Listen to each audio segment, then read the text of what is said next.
بسم اللہ الرحمن الرحیم، السلام علیکم، welcome to my channel 14 stars beauty and health tips. کیا آپ چاہتے ہیں کہ آپ کی ہڈیاں، پٹھے، اعصاب مضبوط رہیں، آپ کا معدہ تندرست رہے؟ یہ جو عمل بتانے جا رہی ہوں آپ کے اندر چستی، مضبوطی اور طاقت پیدا کرے گا۔ کمر کا درد، پٹھوں کا درد اور جوڑوں کے درد سے آپ کی نجات مل جائے گی، صرف ایک چھوٹی سی ورزش کی وجہ سے۔ یہ عمل میں آپ کو بتاتی ہوں تاکہ آپ دوائیوں سے بچے رہیں۔ اس عمل سے آپ ڈپریشن کے مریض ہونے سے بچ جائیں گی، اور یہ صبح سویرے اٹھنا ہے۔ جب سورج طلوع ہونا شروع ہو جائے تو آپ اس کے سامنے کھڑے ہو جائیں، مشرق کی طرف منہ کر کے۔ پھر سینے کو پھیلانا ہے، گردن کو اوپر اٹھانا ہے، جسم کو ڈھیلا چھوڑ دینا ہے، کھچاؤ نہیں ہونا چاہیے، اکڑاؤ بھی نہیں ہونا چاہیے۔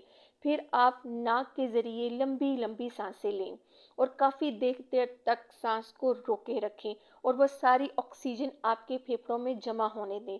تھوڑی دیر کے بعد اس آکسیجن کو آپ آہستہ آہستہ باہر ریلیز کریں منہ کے ذریعے۔ یہ عمل خالی پیٹ کرنا ہے، بھرے ہوئے پیٹ سے اس کا کوئی فائدہ نہیں ہوگا۔ یہ عمل 13 مرتبہ آپ نے دہرانا ہے، جی ہاں 13 ٹائمز آپ نے اس عمل کو دہرانا ہے۔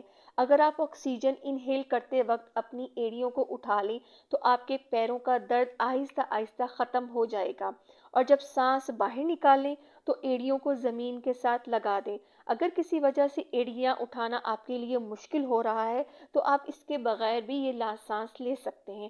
یہ کر کے ضرور دیکھیے گا، آپ کو چند ہی دنوں میں بہت ہی زیادہ فائدہ ملنے والا ہے۔ اس کے بے شمار فائدے ہیں۔